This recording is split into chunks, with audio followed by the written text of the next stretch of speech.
ಎಲ್ಲಾ ಹಾನಿಯಿಂದ ಕೂದಲನ್ನು ರಕ್ಷಿಸುತ್ತೆ. ಬರೀ Amrit noni reach root premium hair oil. Rahul Gandhi ಅವರು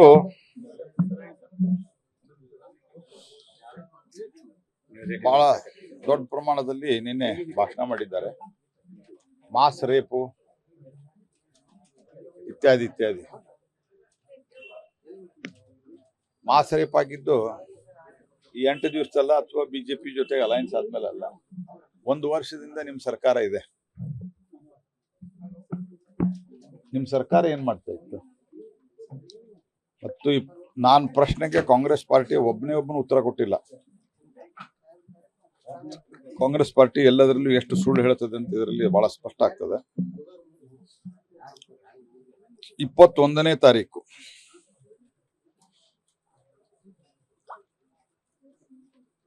ಕ್ಲಿಪ್ಪಿಂಗ್ಗಳು ಬಂದರೂ ಸಹಿತ 28, 29ರವರೆಗೆ ಅವರು FIR ಫೈಲ್ ಮಾಡಲ್ಲ. ಮತ್ತು ಈಗ ಕೇಂದ್ರ ಸರ್ಕಾರ ಜವಾಬ್ದಾರಿ ಅನ್ನುವಂಥ ಮಾತನ್ನು ಹೇಳ್ತಾರೆ. ಹಾಗಾಗಿ ಇವರಿಗೆ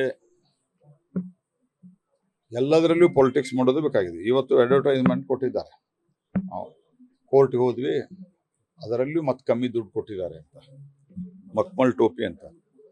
ಇಡೀ ದೇಶಕ್ಕೆ 70 ವರ್ಷ, ನೀವು 76 ವರ್ಷದಲ್ಲಿ 60 ವರ್ಷ ಟೋಪಿನ ಹಾಕಿದ್ರಿಂದ ಜನ ನಿಮ್ಮನ್ನ ಇಡೀ ದೇಶದಲ್ಲಿ ಒಂದು ಅಧಿಕೃತ ವಿರೋಧ ಪಕ್ಷ ಇಲ್ಲ. ಬಿಜೆಪಿ ಆ ರಾಜ್ಯಗಳಲ್ಲಿ, ಯಾಕಂದ್ರೆ ನಮ್ದು 80ರ ನಂತರದ ಪಾರ್ಟಿ, ಆ ಕೆಲವು ಪ್ರದೇಶಗಳಲ್ಲಿ ಇನ್ನೂ ಎಸ್ಟಾಬ್ಲಿಷ್ ಆಗ್ಬೇಕಾಗಿರೋದ್ರಿಂದ 2 ರಾಜ್ಯಗಳಲ್ಲಿ 3ನೇ ರಾಜ್ಯ ಅಗಳಾಡ್ತಾ ಇದೆ, ಹಿಮಾಚಲ್ ಪ್ರದೇಶ. ನೀವು ಬಂದಿದ್ದೀರಿ. ಅದು ಬಿಟ್ರೆ ನಿಮ್ಮ ಸ್ಥಿತಿ ಏನು? ಕಾಂಗ್ರೆಸ್ ಸರ್ಕಾರ 2004ರಿಂದ 2014ರವರೆಗೆ ಕೇಂದ್ರದಲ್ಲಿ ಅಧಿಕಾರದಲ್ಲಿದ್ದಾಗ ಮಧ್ಯೆ ನಮ್ಮ ಸರ್ಕಾರ ಇತ್ತು, ಕಾಂಗ್ರೆಸ್ ಸರ್ಕಾರನೂ ಇತ್ತು. ಫ್ಲಡ್ ಅಂಡ್ ಡ್ರಾಟ್ಗೆ, ಒಟ್ಟು ನ್ಯಾಚುರಲ್ ಕೆಲಾಮಿಟಿಗೆ 44,638 ಕೋಟಿ ರೂಪಾಯಿಯನ್ನ ರಾಜ್ಯ ಸರ್ಕಾರ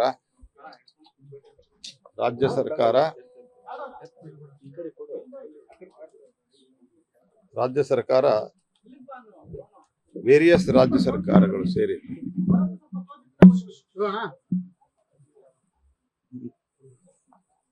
ಬಿಜೆಪಿ ಅಥವಾ ಕಾಂಗ್ರೆಸ್ ರಾಜ್ಯ ಸರ್ಕಾರಗಳು ಸೇರಿ 44,638 ಕೋಟಿ ರೂಪಾಯಿಯ ಬೇಡಿಕೆ ಇಟ್ಟಿದೆ. ಈಗ ನಿಮ್ದು ಮುಗಿಸ್ರಿ ಇಲ್ಲ ಅಂದ್ರೆ ನಾವು ಹೆಂಗ್ ಮಾತಾಡ್ಬೇಕು? ನೀವು ಹೆಂಗ್ ಮಾಡಿದ್ರೆ ಎಲ್ಲಾರ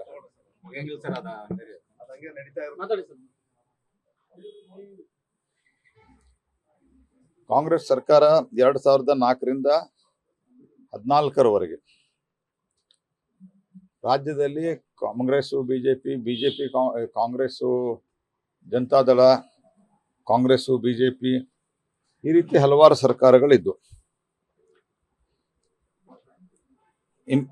ಇನ್ಕ್ಲೂಡಿಂಗ್ ಕಾಂಗ್ರೆಸ್ಸೇ ಹೈಯೆಸ್ಟ್ ಇದ್ದಿದ್ದಾಗ. ಏನು 5 ವರ್ಷ ಸಿದ್ದರಾಮಯ್ಯನವರು ಪೂರ್ತಿಯಾಗಿದ್ರು, ಅದಕ್ಕಿಂತ ಮೊದಲು ಧರ್ಮಸಿಂಗ್ ಇದ್ರು, ಅದಾದ ನಂತರ ಪುನಃ ಸಿದ್ದರಾಮಯ್ಯನವರು, ಆ ನಂತರ 1 ವರ್ಷ Congress Kumaraswamy government.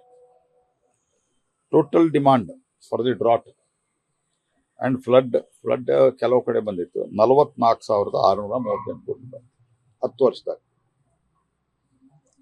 Total released is 7,193 crores, 16%, all put together, including state government contribution. BJP 2014ರಿಂದ ಈಗ 24ರವರೆಗೆ total request by various state government including BJP, ನಾವು ಕಾಂಗ್ರೆಸ್, ಅದಕ್ಕಿಂತ ಮೊದಲು ಕಾಂಗ್ರೆಸ್ ಸೇಮ್ ಇದರಲ್ಲಿ 30,951 ಕೋಟಿ ರೂಪಾಯಿ ಡಿಮಾಂಡ್ ಮಾಡಿದ್ದಾರೆ. ಅಮೌಂಟ್ ಸಾಟ್. ಬಿಡುಗಡೆ 15 1717 ಕೋಟಿ ರೂಪಾಯಿ, 51%. ಈ ಸಿದ್ದರಾಮಯ್ಯ ಯಾರ ಕಡೆ ನಿಮ್ಗೆ ನಿಮ್ಮ ಸರ್ಕಾರ ನೀವಿದ್ದಾಗ ಇದಾಗಿದ್ದು, ಕೇಂದ್ರದಲ್ಲಿ ನೀವೇ, ರಾಜ್ಯದಲ್ಲಿ ನೀವೇ ಇದ್ದಾಗ ನಿಮಗೆ ಒಟ್ಟು ಎಲ್ಲ ಸೇರಿ 16% ಆಗಿದೆ. ನಾವಿದ್ದಾಗ 51% ಆಗಿದೆ. ಯಾರು ಟೋಪಿ ಹಾಕ್ತಾ ಇದ್ದಾರೆ? ಮಕ್ಮಲ್ ಟೋಪಿ ಜನಕ್ಕೆ. ಮತ್ತು ಬಿಜೆಪಿ ಸರ್ಕಾರ ಇದ್ದಂತ ಇಟ್ ಇಸ್ ಆನ್ ರೆಕಾರ್ಡ್. ನೀವು ರೆಕಾರ್ಡ್ ಚೆಕ್ ಮಾಡ್ಬೋದು, ತಪ್ಪಿದ್ರೆ ನಾಳೆ ನೀವು ನನಗೆ ಹೇಳ್ರಿ.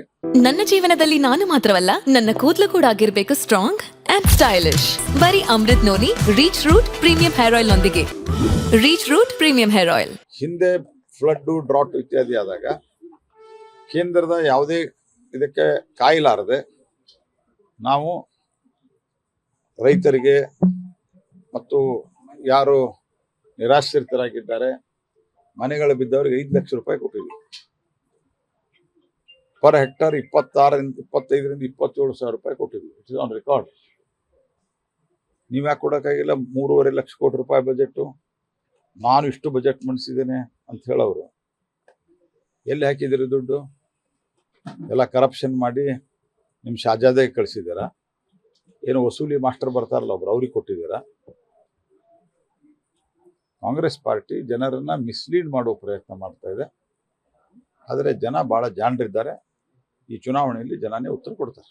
ಪ್ರಜ್ವಲ್ ರೇವಣ್ಣ ವಿಚಾರದಲ್ಲಿ ಲುಕ್ಔಟ್ ನೋಟಿಸ್ ಕೊಟ್ಟಿದ್ದಾರೆ. ಈಗೆಲ್ಲ ಇಷ್ಟೆಲ್ಲ ಅದರ ಮಾಧ್ಯಮದವರಿಗೂ ಧನ್ಯವಾದ ಹೇಳಬೇಕು. ಇಷ್ಟೆಲ್ಲ ದೊಡ್ಡ ಪ್ರಮಾಣದಲ್ಲಿ ಒಂದು ಜನರನ್ನ ಬಡ್ಡೆದೆಬ್ಸಿದ ನಂತರ ಈಗ ಲುಕ್ಔಟ್ ನೋಟಿಸ್. FIR ಮಾಡಿದ್ರೆ ಅರೆಸ್ಟ್ ಆಗಿಬಿಡ್ತಿದ್ರಲ್ಲ. ಇದು ಜಪಾನ್, ಜರ್ಮನಿ ಎಲ್ಲ ಅಡ್ಡಾಡ್ತಾ ಇದ್ರೆ ಅದೆಲ್ಲ ಹೋಗಕ್ ಆಗ್ತಿರ್ಲಿಲ್ಲ. ಮೌನ ಅಂದ್ರೆ ಇನ್ನೇನು ನಾವೆಲ್ಲ ಹೇಳಿದೀವಿ ಅವ್ರನ್ನ. ನೀವೇ ಬಿಟ್ಟಿದ್ದು, ನಿಮ್ದು ಹ್ಯಾಂಡ್ ಇನ್ ಗ್ಲೌ ಇದ್ದೀರಿ ನೀವು ಸಿದ್ದರಾಮಯ್ಯನವ್ರೆ. 21ನೇ ತಾರೀಕು ಬಂದರೂ ಸಹಿತ ಸಿದ್ದರಾಮಯ್ಯನವರು ಬೇಕಂತಲೇ FIR ಮಾಡಿಸ್ಲಿಲ್ಲ. ಸಿದ್ದರಾಮಯ್ಯನವ್ರದ್ದು ರೇವಣ್ಣವರು ಏನೋ ಒಂದು ಹೊಂದಾಣಿಕೆ ಇದೆ. ಮತ್ತು ಅವರೇ ಹೇಳಿದಾರಿಲ್ಲ, ಪ್ರಜ್ವಲ್ನ ಸೋದರ ನನ್ನನ್ನು ಈ CD ಸಂಬಂಧಿಸಿದಂತೆ ನನಗೆ ಬಂದು ಭೇಟಿ ಮಾಡಿದ್ದ ಅಂತ. ಮತ್ತೆ ಅವಾಗ ಯಾಕೆ ನೀವು ಕ್ರಮ ಕೈಗೊಳ್ಳಿಲ್ಲ? ಅದನ್ನ ತಕ್ಷಣ ಎಲ್ಲಿದೆ ಏನು ನೋಡಿ, ಅದು ಎಷ್ಟು ಸ್ವರೂಪ ಗಂಭೀರವಾಗಿದೆ ಅಂತ ನಿಮಗೆ ಗೊತ್ತಿದ್ದು ಆರಾಮಾಗಿ ಮಲಗಿ ನೀವು ಇವತ್ತು BJP ಮೇಲೆ ಆರೋಪ ಮಾಡ್ತೀರಿ. ಮತ್ತು ಇನ್ನೊಂದು, ಅವ್ರಿಗೆ ವೀಸಾ ಕೊಟ್ಟರು, ಡಿಪ್ಲೊಮ್ಯಾಟಿಕ್ ಪಾಸ್ಪೋರ್ಟ್ ಕೊಟ್ಟರು. ನಾಚಿಕೆ ಮಾನ ಮರ್ಯಾದೆ ಇದ್ದಂಥವ್ರು ಈ ರೀತಿ ಯಾರೂ ಮಾತಾಡಲ್ಲ.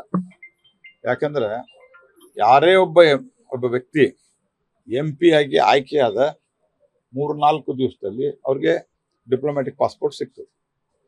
All MPs are entitled for the diplomatic passport. ಆ ಡಿಪ್ಲೊಮ್ಯಾಟಿಕ್ ಪಾಸ್ಪೋರ್ಟ್ ತೊಗೊಂಡ್ರೆ ಹಲವಾರು ದೇಶಗಳಿಗೆ ವಿತೌಟ್ ವೀಸಾ ಹೋಗ್ತಾರೆ. ಆನ್ ಅರೈವಲ್ ವೀಸಾ ಇರ್ತದೆ. ಅದು ಇಷ್ಟು ಗೊತ್ತಿಲ್ಲ ಸಿದ್ದರಾಮಯ್ಯನವ್ರಿಗೆ ಮತ್ತು ಇಲ್ಲಿ ಮಾತನಾಡ್ತಾ ಇರುವಂಥ ಬೇರೆ ಬೇರೆ ಕಾಂಗ್ರೆಸ್ಸಿನ ನಾಯಕರಿಗೆ, DK ಶಿವಕುಮಾರ್ಗೆ. ಏನ್ ಮಾತಾಡ್ತಾ ಇದ್ದೀರಿ ನೀವು? ಹಾಗಾಗಿ ಎಲ್ಲವೂ ಕೇಂದ್ರದ ಮೇಲೆ ಹಾಕ್ಬೇಕು ಅನ್ನುವಂತ ಒಂದು ಪ್ರವೃತ್ತಿ.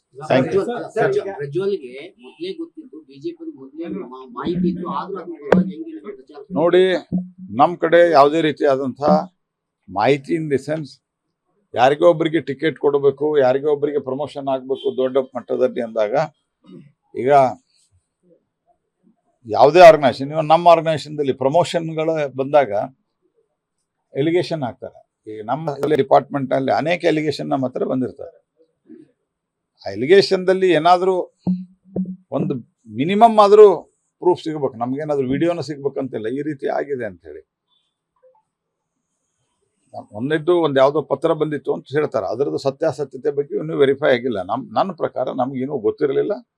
ಮತ್ತು ಅವ್ರ ಪಾರ್ಟಿ ತೀರ್ಮಾನ ಮಾಡಬೇಕು. ನಮ್ದು ಅಲೈನ್ಸ್ ಅವ್ರು ಅಷ್ಟೇ. ನಾವು ಪಾರ್ಟಿ ನಾವು ನಡೆಸ್ತಾ ಇಲ್ಲ. BJP ಒಳಗೆ ಆಗಿದ್ರೆ ನಾವು ಜವಾಬ್ದಾರರು.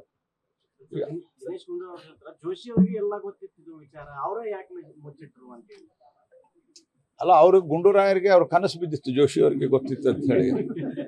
ಗುಂಡೂರಾಯರು ಬೆಂಗಳೂರಾಗಿರೋರು, ನಾನು ಹುಬ್ಬಳ್ಳಿಯಲ್ಲಿರೋನು. ಆದ್ರೆ ಗುಂಡೂರಾಯರು ಮಂತ್ರಿ ಇದ್ದಾರೆ. ಅವ್ರಿಗೆ ಗೊತ್ತಿರಲಿಲ್ಲ, ನನಗೆ ಗೊತ್ತಿತ್ತು. ಅವ್ರು ಗುಂಡೂರಾಯರು ಒಬ್ಬ ಸ್ವಲ್ಪ ಸೆನ್ಸಿಟಿವ್ ರಾಜಕಾರಣಿ ಅಂತ ಅನ್ಕೊಂಡೇನೆ. ಅವರು ರಾಹುಲ್ ಗಾಂಧಿ ಜೊತೆ ಮಾತಾಡ್ಬೇಡ ಅಂತ ಅವ್ರಿಗೊಂದು ಸಲಹೆ ಕೊಡ್ತಾರೆ. ಇನ್ನಷ್ಟೇ ಘೋಷಣೆ ಆಗಿರುವಂತ ಚುನಾವಣೆ. ಆ ಚುನಾವಣೆ ಅದಕ್ಕೂ ಮೈತ್ರಿ, ನಮ್ಮ ಎಲ್ಲಾ ಚುನಾವಣೆಗೂ ಮೈತ್ರಿ ಅಂತ ತೀರ್ಮಾನ ಆಗಿದೆ. ಈ ಚುನಾವಣೆ ಆದ ನಂತರ ಅದ್ರ ಬಗ್ಗೆ ಕೂತ್ ಮಾತಾಡ್ತಾರೆ. ಅನುಕ್ಷಣದ ಸುದ್ದಿಗಳಿಗಾಗಿ ವಿಸ್ತಾರ ನ್ಯೂಸ್ ಯೂಟ್ಯೂಬ್ ಚಾನೆಲ್ ಸಬ್ಸ್ಕ್ರೈಬ್ ಮಾಡಿ.